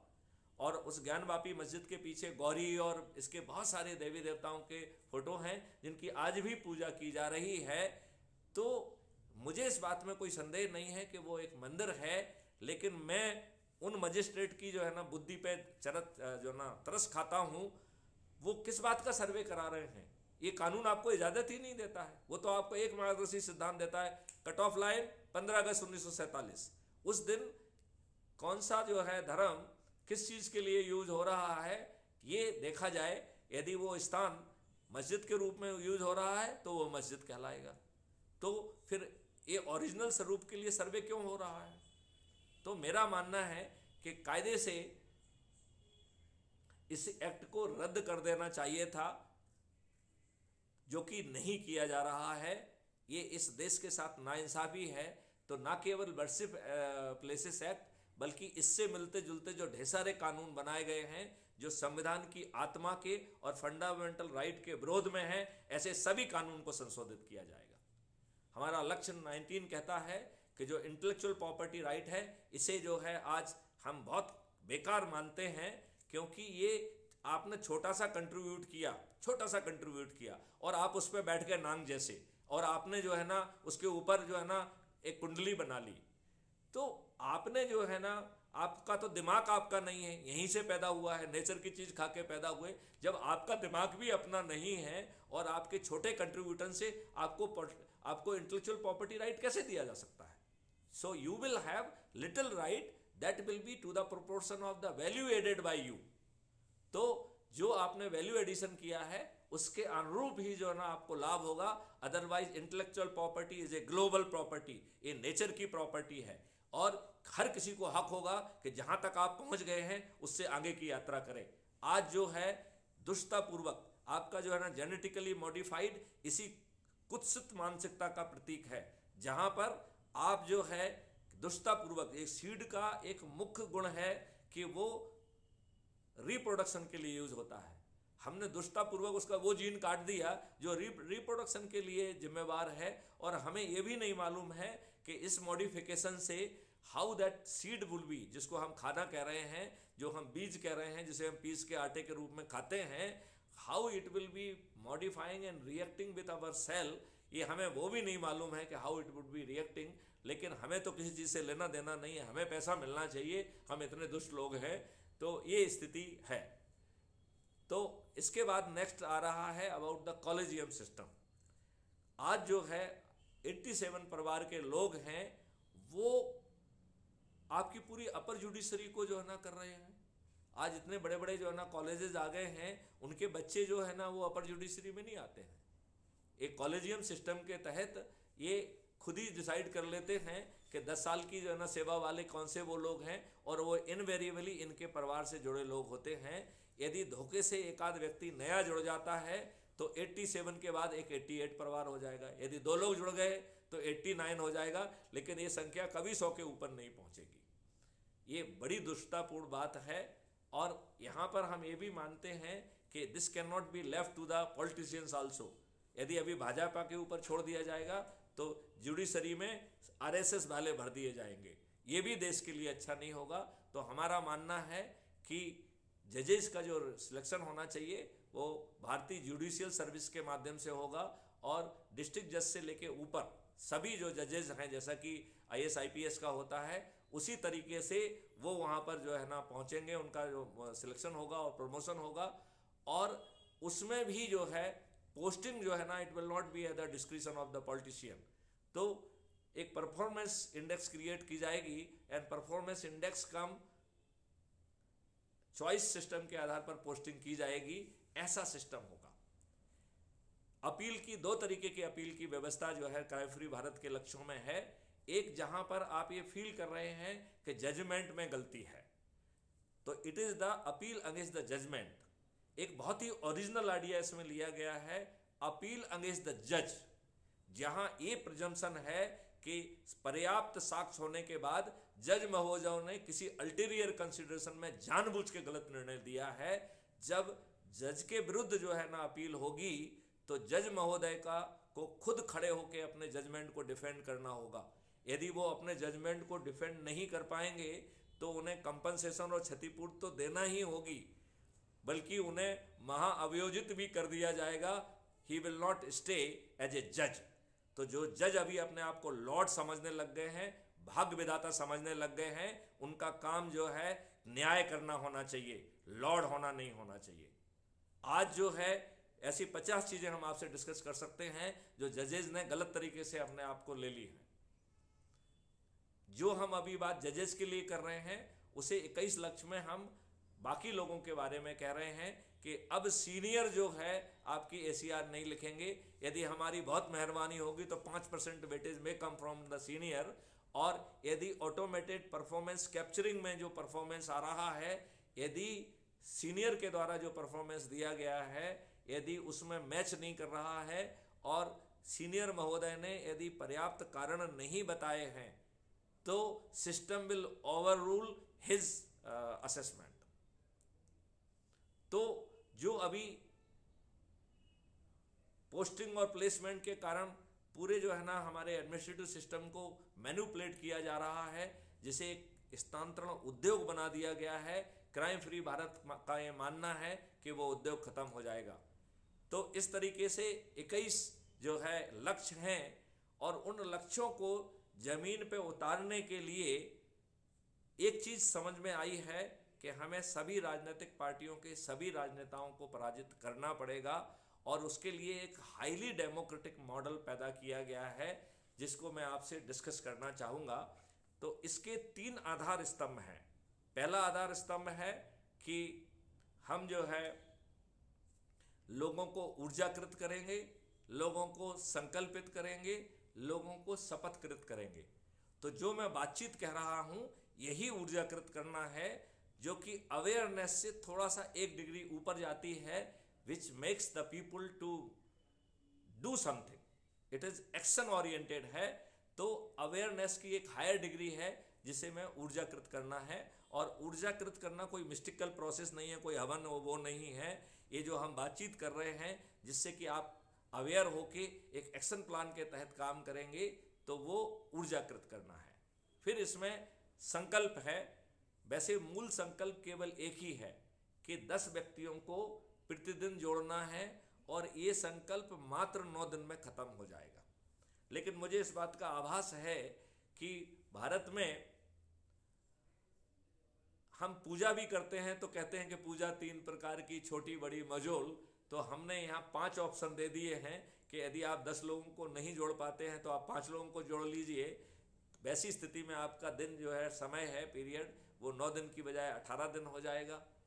यदि आपको 5 व्यक्तियों को प्रतिदिन जोड़ने में दिक्कत हो रही है तो आप 3 व्यक्तियों को जोड़ लीजिए। फिर आपकी अवधि जो है ना 30 दिन हो जाएगी। यदि आपको 3 व्यक्तियों को जोड़ने में भी दिक्कत हो रही है तो आप 2 व्यक्तियों को जोड़ लीजिए, फिर आपकी अवधि 45 दिन हो जाएगी। और सबसे छोटा है कि आप 1 व्यक्ति को जोड़िए, लेकिन फिर आपकी अवधि 90 दिन होगी। और इन 90 दिन में जो है एक बड़ा चमत्कार होगा। ये इतना बड़ा चमत्कार होगा कि हम आसानी से 100 करोड़ होंगे। अब मैं थोड़ा सा इस बात को समझाने की कोशिश करूंगा।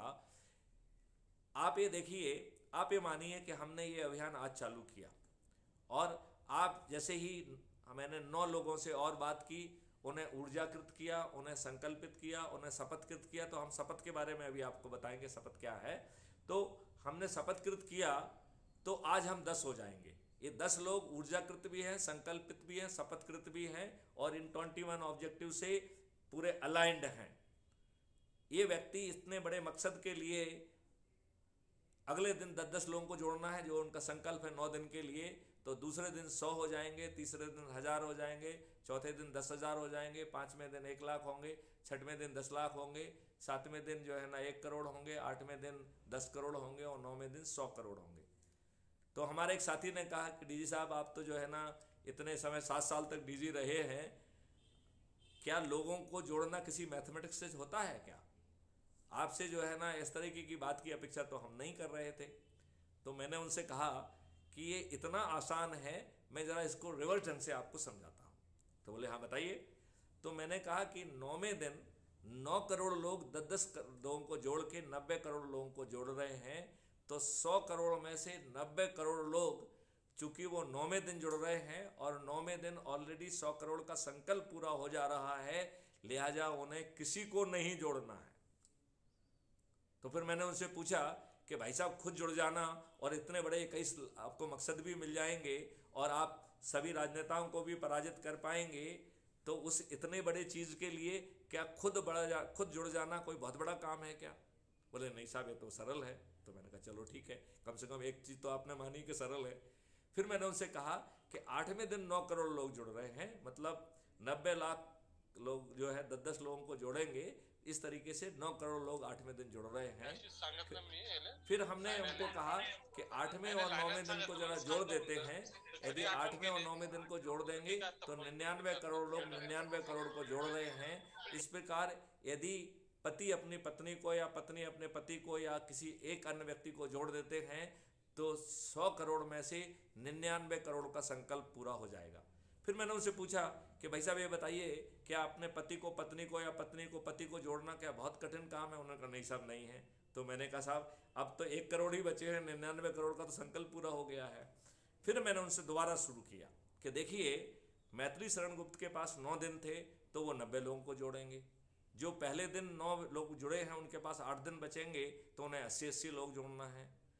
तो 9 लोगों को ही मात्र 80-80 लोगों को जोड़ना है, 90 लोगों को मात्र जो है 70-70 को जोड़ना है, 900 लोगों मात्र को जो है ना 60-60 जोड़ना है, 9000 मात्र को उनके पास 5 दिन बचेंगे तो 50-50 लोगों को जोड़ना है, 90,000 लोगों के पास 4 दिन ही बचेंगे तो 40 लोगों को जोड़ना है, 9 लाख लोगों के पास 3 दिन बचेंगे तो उन्हें 30-30 को जोड़ना है, 90 लाख लोगों के पास 2 दिन बचेंगे तो उन्हें 20-20 को जोड़ना है, 9 करोड़ लोगों के पास केवल 1 दिन बचेगा तो 9 करोड़ लोगों को मात्र 10 लोगों को जोड़ना है और 90 करोड़ लोगों को किसी को नहीं जोड़ना है।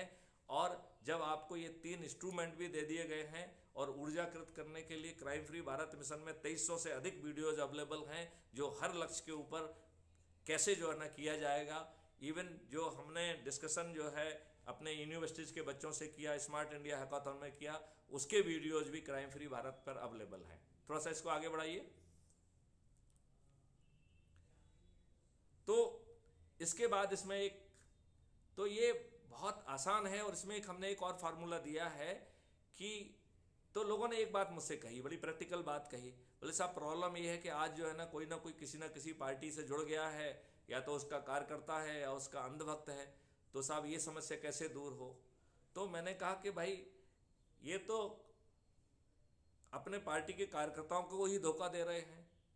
ये बताइए जो पार्टी के कार्यकर्ता हैं, जो कि हमेशा जो पार्टी के कार्यकर्ता हैं वो इनके लिए सामियाने लगाते हैं, इनके लिए दरी बिछाते हैं, इनके लिए कुर्सियाँ बिछाते हैं, इनके कहने पर जुलूस निकालते हैं, इनके कहने पर जो है ना पुतले जलाते हैं, कई बार पुलिस की लाठी खाते हैं और इनके लिए आम सभाओं में भीड़ इकट्ठी करते हैं, पोलिंग बूथ पर जो है ना ड्यूटी देते हैं और कई बार घरों से जाके लोगों को निकाल के पोलिंग बूथ पे ले जाते हैं और इनको जिताते हैं। ये हमारे दुष्ट राजनेता तो अपने इन कार्यकर्ताओं के जिनके कारण ये राजनेता बने हैं उनके भी सगे नहीं हैं। ये उनको नज़रअंदाज ही नहीं करते हैं बल्कि उन्हें देखा जाए तो उनको जो है ना धोखा देते हैं और उनके टिकट जो है वो अपराधियों को, बाहुबलियों को, दल बदलुओं को और अपने आकाओं के कुसंस्कारित बच्चों को दे देते हैं। अब इस अभियान में जो है लोगों को मार्गदर्शन के लिए कि कैसे जोड़ें लोगों को, एक शपथ बनाई गई है। इस शपथ में 5 जो है आंतरिक विधाएं हैं कि भाई साहब खुद जुड़ जाइए तो 90 करोड़ का काम हो जाएगा। परिवार के सदस्यों को जोड़ लीजिए, तो पहले अपने पति है तो पत्नी को जोड़ ले, पत्नी है तो पति को जोड़ ले, अपने बच्चों को जोड़ लीजिए, और माता पिता और एक्सटेंडेड फैमिली को जोड़ लीजिए। दूसरा जो है कि मित्रों और पड़ोसियों को जोड़िए। चौथा है कि अपने रिश्तेदारों को जोड़िए, और 5वां अंतर विधा है कि जो विभिन्न सर्कल से आप जुड़े हुए हैं उनको जोड़िए। और इसके साथ जो है 16 बाह्य विधाएं हैं, जिसमें जो आपके इनर सर्कल में नहीं है, यहाँ पे आप अपने सर्कल के बाहर निकल के काम कर रहे हैं। तो युवा और विद्यार्थियों को जोड़िए। कहने वाली बात नहीं है कि हमें युवा और विद्यार्थी कहाँ मिलेंगे, स्कूल कॉलेज और विश्वविद्यालय में, तो वहाँ जाइए, नहीं तो कोचिंग सेंटर में होंगे या हॉस्टल्स में होंगे, तो जहाँ हैं वो। ऐसे ही मातृशक्ति जो है वो आपके लगभग 50% है। उन मातृशक्तियों को जगा के उनको अपना हिस्सा बनाइए। छोटी छोटी जो है ना महिलाएं आपस में बैठ के संगोष्ठी करें, कार्यक्रम करें और उनको जोड़ें। जो पंच और सरपंच, जिसको थर्ड स्तर of level of the government कहते हैं, जो कि हमारे 74 और 75 जो है 73 और 74 संशोधन के माध्यम से आए हैं, हमारे दुष्ट राजनेताओं ने इन पंच और सरपंच को भी घेर के रखा हुआ है। ये यदि अपने जो ना विधायक और सांसदों की बात नहीं मानते हैं तो उनके खिलाफ शिकायतें कराते हैं, उनको डिसमिस करा देते हैं। तो पंच और सरपंच जो है ये भी पीड़ित हैं विधायकों और सांसदों से, और उनकी कठपुतली बनने के लिए मजबूर हैं। तो ऐसे पंच सरपंच जो कि इनकी कठपुतली बनने के कारण प्रताड़ित हैं, उनके पास जाइए, उन्हें जगाइए, उनको भी जोड़िए। ऐसे ही राजनीतिक पार्टी के कार्यकर्ता, जैसे हमने बताया है कि वो शोषित भी हैं, उपेक्षित भी हैं, तो उनको जागरूक करिए। और उनको ये कहना है कि क्राइम फ्री भारत मिशन एक मिशन है, it is not a political party. Political party कैसे क्या रोल करेगी वो अलग से आएगी, वो मैं अलग से समझाऊंगा। तो ये राजनीतिक पार्टी नहीं है। तो किसी भी पार्टी के जो कार्यकर्ता हैं वो क्राइम फ्री भारत मिशन से जुड़ के अपने आप को चंद्रगुप्त भी स्थापित कर सकते हैं, और वो अपनी पार्टी को भी उसी ईमानदारी से अपना काम करते रहें। और यदि उनकी पार्टी उन्हें के साथ विश्वासघात करती है तो they can bank on the crime free Bharat mission, क्योंकि क्राइम फ्री भारत मिशन की जो पॉलिटिकल विंग है, जो कि मिशन से भिन्न है, जो कि एक इंडिपेंडेंट पार्टी है, जिससे कि एक टाई अप किया गया है, वो आप अपने आप को यदि चंद्रगुप्त स्थापित कर पाएंगे तो आपको बिना मांगे आपके घर जाके टिकट देगी। ऐसे ही पत्रकार जो आज बहुत कुंठित हैं, जिन्हें संविधान का चतुर्थ स्तंभ कहते थे, वो बेचारे, उनकी स्थिति इतनी खराब हो गई है, वो गुलाम जैसे हो गए हैं। उनके जो है हाथ बंधे हुए हैं, वो उतना ही लिख पाते हैं जितने उनके आका परमिट करते हैं। किसानों की जो दूषित नीतियां हैं, जिसके कारण वो आत्महत्या आदि करने के लिए बाध्य हो रहे हैं, चूँकि क्राइम फ्री भारत मॉडल जो है उनका ज़िंदगी बदल देगा, उनके जीवन से नेगेटिविटी हटा देगा, और साथ में उनकी आमदनी 5 गुना करेगा। लिहाजा किसानों को जो है ना पास जाइए, उनके संगठनों पे जाइए, उनको भी जोड़िए। इसी प्रकार मजदूरों की आमदनी 10 गुना होने वाली है, तो मजदूर भाई जहाँ मिलते हैं उनको जागृत करिए, उनको जोड़िए। ऐसे ही गरीब नारायण जो कि आज जो है ना स्लम में रहने के लिए बेबस हो रहे हैं, उन्हें सम्मान की रोटी कपड़ा मकान मिले, और वो एक सम्मानजनक घर में रह सकें, और सम्मानजनक ढंग से जो ना उनके बच्चे पढ़ सकें, इसके लिए दे शुड आल्सो ज्वाइन। आज जो वरिष्ठ नागरिक हैं, जिन्होंने की स्थिति जो है बहुत ख़राब हो गई है, क्योंकि इन टैक्स और महंगाई और कंप्लायंस ने और एजुकेशन सिस्टम ने हमारे जो है आज जो है बहू और बेटे दोनों जो है ना नौकरी कर रहे हैं, बच्चे जो है बड़े बड़े बस्ते लेकर अपनी शिक्षा में व्यस्त हैं, और बुजुर्ग जो है उसे लग रहा है, जो कि एक अपने टॉप एक जो है ना उसमें पहुंच के रिटायर हुआ है या जो भी है, तो उसको लग रहा है कि उसका जीने का कोई मकसद नहीं रह गया है, वो अपना समय पास कर रहा है। तो हमें ऐसे वरिष्ठ नागरिकों को जाना है, कोई पास जाना है, उन्हें जागृत करना है, उन्हें जीवन का एक मकसद देना है, और यदि वो इससे जुड़ के काम करेंगे तो अपने भारत के, अपने पोते पोतियों के लिए, अपने आने वाली पीढ़ी के कल्याण के लिए एक अच्छे भारत को वो दे पाएंगे। मेरे ख्याल से हर जो है व्यक्ति अपने पोते पोतियों को एक अच्छे भारत को देना चाहेगा, तो हमें वरिष्ठ नागरिकों के पास जाके उन्हें जोड़ना है। ऐसे ही समाज सेवी संगठन बहुत अच्छा काम कर रहे हैं, हमें समाज सेवी संगठनों को जोड़ना चाहिए, वो अपना काम करते रहें। साथ में क्राइम फ्री भारत मिशन का जो चंद्रगुप्त मॉडल है वो मैं भी समझाऊंगा, तो वो भी करते रहें। वकीलों, चूँकि हमें नियम कानून व्यवस्था, हालांकि वर्तमान वकीलों के साथ थोड़ा सा मेंटल प्रोड्यूस की प्रॉब्लम होगी, लेकिन फिर भी उनके साथ बैठ के पॉलिसी गाइडलाइंस हम देंगे, भाषा वो लिखेंगे, और बहुत सारे ड्राफ्ट ऑलरेडी बन गए हैं। तो वकीलों को जोड़ना है और काम कम कराना है, जोड़ना ज़्यादा मनसा है। ऐसे ही इंजीनियर्स से इंफ्रास्ट्रक्चर और उसकी जो नई टेक्नोलॉजी के हिसाब से जैसे मॉडल पे काम हो रहा है, जैसे हमारे डिसूजा जी ने कहा है, उसी अलाइनमेंट में हम इंजीनियर्स को जोड़ेंगे, डॉक्टर्स को जोड़ेंगे, वैज्ञानिकों को जोड़ेंगे, अर्थशास्त्रियों को जोड़ेंगे, और हमने तो साधु समाज को भी जोड़ा हुआ है, क्योंकि साधु समाज का जो है एक ये लक्ष्य होता है और उनकी ये ड्यूटी का हिस्सा भी होता है कि वो समाज को जागृत करें और जन कल्याण के काम करें। उनका साधु संत बनना तब तक जो है ना उनका जीवन कृतार्थ नहीं होता है, जब तक कि वो लोगों को जागृत करके उनका कल्याण के लिए काम नहीं करते हैं।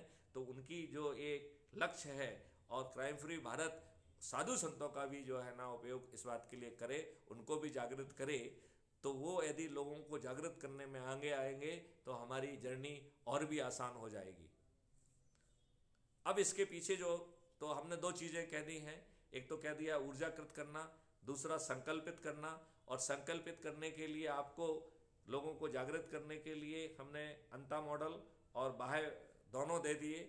इसके बाद आता है शपथ। तो ये शपथ भी दो तरीके की है, एक है सामान्य जो है सदस्य की शपथ, और दूसरी चंद्रगुप्ती शपथ है।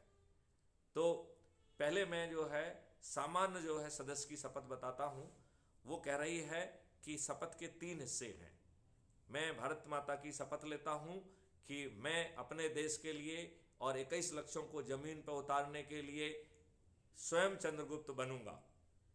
शपथ का दूसरा हिस्सा कहता है कि मैं crime free Bharat YouTube channel को सब्सक्राइब कर प्रतिदिन एक वीडियो जरूर देखकर अपनी ऊर्जा को उत्तरोत्तर जो है ना बढ़ाऊंगा, उसे कम नहीं होने दूंगा। शपथ का तीसरा हिस्सा कहता है कि मैं अपने जुड़े अपने नेटवर्क के लोगों को ऊर्जाकृत कर, संकल्पित कर, शपथकृत करके जोड़ूंगा और निम्नानुसार जोड़ूंगा। तो उसको हमने 7 दिन का कार्रवाई दे दिया है कि सोमवार को अपने परिवार के सदस्यों को जोड़ूंगा, माता पति को, पत्नी को, बच्चों को, माता पिता को और एक्सटेंडेड फैमिली को जोड़ूंगा। मंगलवार का है कि मैं अपने दोस्तों को, अपने मित्रों को, अपने पड़ोसियों को जोड़ूंगा। बुधवार का है कि मैं अपने रिश्तेदारों को जोड़ूंगा। गुरुवार का है कि मैं अपने जो है सर्कल से, विभिन्न सर्कल, जैसे कि हमारा प्रोफेशनल सर्कल हो सकता है, शिक्षा का सर्कल हो सकता है, आप कहीं के एलमनाई हैं उसका सर्कल हो सकता है। तो आजकल बहुत सारे सर्कल लोगों के होते हैं, तो हमारे विभिन्न सर्कल से जो जुड़े लोग हैं उनको जोड़ूंगा। ये गुरुवार का संकल्प है। फिर शुक्रवार का संकल्प है कि मैं युवाओं और विद्यार्थियों को जोड़ूंगा। फिर शनिवार का संकल्प है कि मैं वरिष्ठ नागरिकों को जोड़ूंगा। और फिर रविवार का संकल्प है कि जो हमसे से जुड़े हमारे आसपास के सामाजिक संगठन हैं, मैं उनके पास जाऊंगा और उनको ऊर्जाकृत करके जोड़ूंगा। अभी इसको मत चलाइए, अभी चंद्रगुप्ती शपथ पे आ रहे हैं। तो ये जो हमने शपथ कही है, ये शपथ जो है, ये बात हमको समझना पड़ेगी कि ये शपथ जो है वो सामान्य सदस्य की शपथ है। तो सामान्य शपथ और चंद्रगुप्ती शपथ क्या है, इसमें क्या फर्क है, एक जरूर बात मैं आपको बताना चाहूंगा। तो सामान्य शपथ क्या कह रही है कि जो व्यक्ति पर्दे के पीछे रहकर जो है भारत को परिवर्तित करना चाहते हैं और उनकी इच्छा सिर्फ इतनी है कि हमें 21 लक्ष्यों से भरपूरित अच्छा भारत मिल जाए, लेकिन वो फ्रंट पिच पे आके खेलना नहीं चाहते हैं, उनके लिए जो है सदस्य शपथ थी जो मैंने अभी आपको बताई है। लेकिन जो फ्रंट क्रीज पे आके डायरेक्ट खेलना चाहते हैं, इसका मतलब है वो राष्ट्रीय लेवल पे भूमिका अदा करना चाहते हैं, राज्य स्तर पर भूमिका अदा करना चाहते हैं, वो सांसद स्तर पे भूमिका निभाना चाहते हैं, विधायक स्तर पे भूमिका निभाना चाहते हैं, जिला पंचायत अध्यक्ष स्तर पे निभाना चाहते हैं, मेयर स्तर पे निभाना चाहते हैं, पार्षद या सरपंच पे बनाना चाहते हैं, तो उन्हें चंद्रगुप्त की शपथ लेना है और उस शपथ के हिसाब से जो है उन्हें आगे काम करना है। तो चंद्रगुप्ती शपथ ये कह रही है, ये जनरल चंद्रगुप्ती शपथ है कि मैं भारत माता की शपथ लेता हूं कि अपनी सोच, अपनी क्षमता और संकल्प के आधार पर राष्ट्रीय, राज्य स्तरीय, संसद स्तरीय, विधायक स्तरीय, शहर या पंचायत स्तरीय चंद्रगुप्त बनने के लिए आगे आऊँगा। मैं अपने कार्य के चंद्रगुप्तों को पहचान कर उन्हें उनकी शक्ति का याद दिलाते हुए उन्हें ऊर्जाकृत कर संकल्पित करूँगा। फिर तीसरा जो है एक्शन पार्ट है कि इन दुष्ट और काले चरित्र के अपराधी राजनेताओं जो कि किसी भी पार्टी के हो, तो सभी पार्टियों के सभी राजनेताओं को अपनी संकल्प शक्ति और शपथ शक्ति के आधार पर 2024 के सामान्य चुनाव में पराजित कर अपराध मुक्त भारत के 21 लक्ष्यों को जमीन पर उतारूंगा।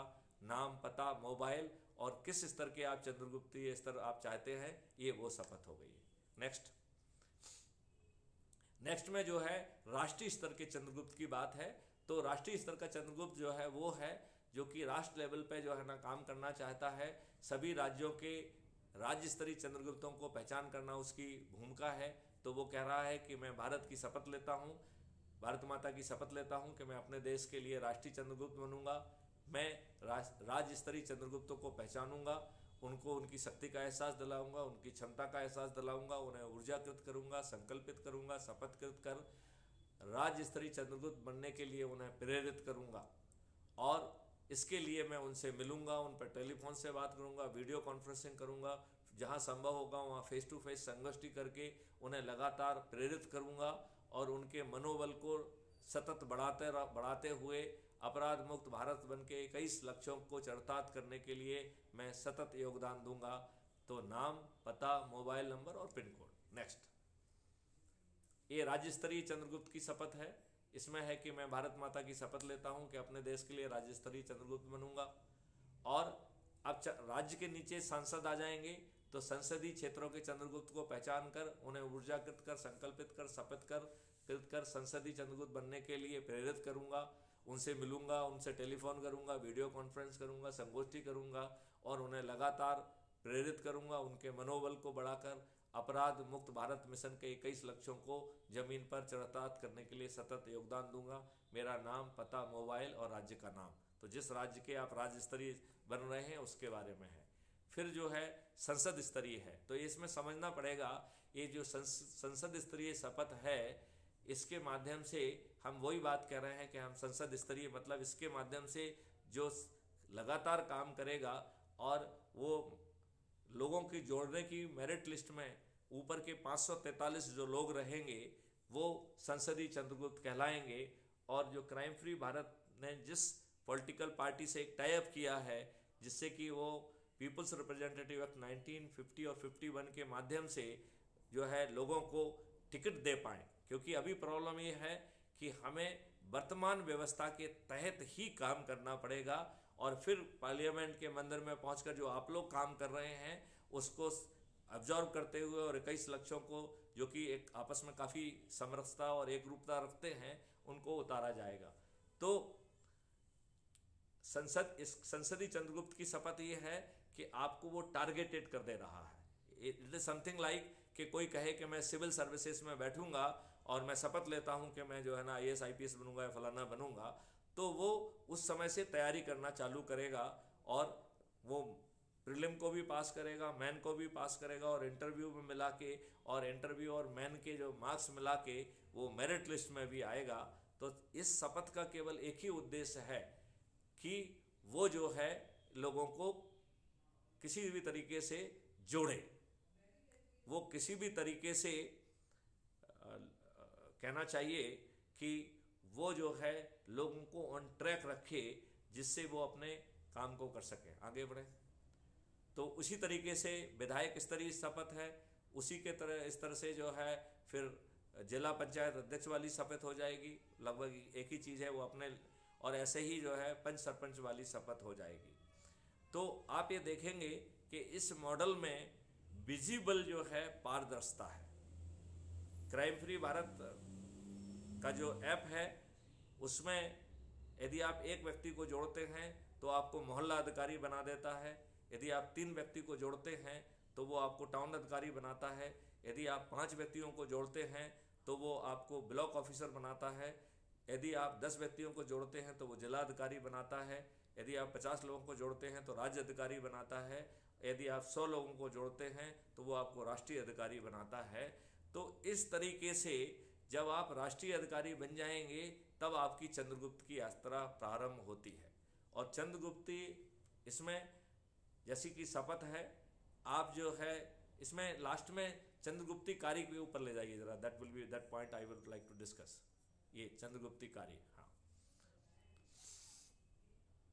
तो इस प्रकार जो है जो चंद्रगुप्त की अपेक्षा रखते हैं, इसका मतलब है वो फ्रंट में खेलना चाहते हैं, तो उन्हें लोगों के पास जाके उनके साथ संगोष्ठी करना है। क्राइम फ्री भारत के जो 2300 से अधिक वीडियोज हैं उनके माध्यम से लोगों को जागृत करना है, ऊर्जाकृत करना है। तो एक बहुत ही आसान सा काम होगा। जिनको ज़्यादा अच्छा बोलने की वो भी नहीं है, वो बाद में जो है ना उस वीडियो को दिखा के उस पर चर्चा करके लोगों को ऊर्जाकृत करके जोड़ सकते हैं। उनको ये भी कहा गया है कि पहले आप उनका व्हाट्सएप ग्रुप बना लीजिए, उनको कॉन्सेप्ट को समझने का मौका दीजिए, उनको उनके ऊपर तलवार मत खींचिए कि नहीं साहब आज ही आप बनिए। यदि वो 5 दिन लेते हैं, 7 दिन लेते हैं, 10 दिन लेते हैं, let them their take their time. और अगली बार यदि आपको लगता है कि उनको देर हो रही है तो आप उनके साथ सेकंड संगोष्ठी करिए। यदि उनके पास कोई प्रश्न है तो उन प्रश्नों को भी आप पूछिए। इस तरीके का वो रखा गया है।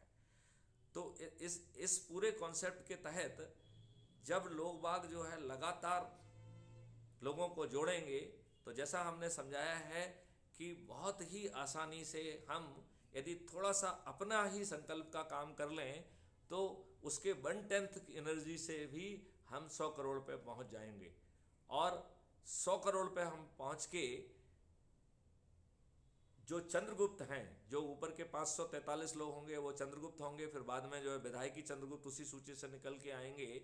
तो जो क्राइम फ्री भारत मिशन के 100 करोड़ सदस्य हैं वो सदस्य के साथ साथ मतदाता भी हैं। तो जब मतदाता खुद अपनी छत पे खड़े होकर थाली बजाकर दीपक जलाकर और विजिबली कहेगा कि फलाना फलाना हमारा चंद्रगुप्त है, मैं उसे संकल्प के साथ जिताऊंगा, तो इससे विजिबल कोई डेमोक्रेसी नहीं हो सकती है। तो चंद्रगुप्ती कार्य के बारे में मैं समझा रहा था कि आप अपनी सोच और क्षमता के अनुसार चंद्रगुप्त की शपथ लीजिए। तो किस लेवल के आप चंद्रगुप्त बनना चाहते हैं वो है। चंद्रगुप्त की शपथ को अपने हाथ से लिख के या प्रिंटेड करके उस पर जो फिल इन द ब्लैंक है उसको करके उसका फोटो लेके जोड़िए। आप अपना छोटा सा वीडियो बना के भी अपलोड कर सकते हैं। और इसका मकसद ये है कि आपकी शपथ को देखकर बाकी लोग प्रभावित हों और वो भी उसी तरीके की कार्रवाई करें, तो लोग ज़्यादा कर्मठता के साथ काम करेंगे। दूसरा काम है कि जो भी आपका प्रभाव क्षेत्र है उसमें चंद्रगुप्तों को पहचानना है, उनको क्षमता का याद दिलाना है, उन्हें इन कॉन्सेप्ट के बारे में बताना है और उन्हें खुद चंद्रगुप्ती शपथ लेके आगे बढ़ने के लिए तैयार करना है। ये दूसरा काम है। फिर तीसरा काम है कि उसे संगोष्ठी करना है। तो बाहर वाला काम नहीं है, इट इज़ इंटरनल। डायरेक्टली हम उन लोगों के पास जा रहे हैं जो हमने शपथ में कहा था। और हम जस्ट ए मिनट, बस आप खत्म हो रहा है, खत्म हो रहा है। एक I will take not more than a minute, एक मिनट, केवल एक minute, let me finish it. तो साप्ताहिक संगोष्ठी करेंगे और वो संगोष्ठियों को हम पहले से अपलोड कर देंगे। तो हमारी कौन सी संगोष्ठी करना है वो हमारे रडार में रहेगा और हम योजना अनुसार प्रतिदिन संगोष्ठी कर पाएंगे और लोगों को जोड़ पाएंगे और प्रतिदिन की कार्रवाई के वीडियो भी हम अपलोड करेंगे। तो इस प्रकार जो है ये पूरा मॉडल है।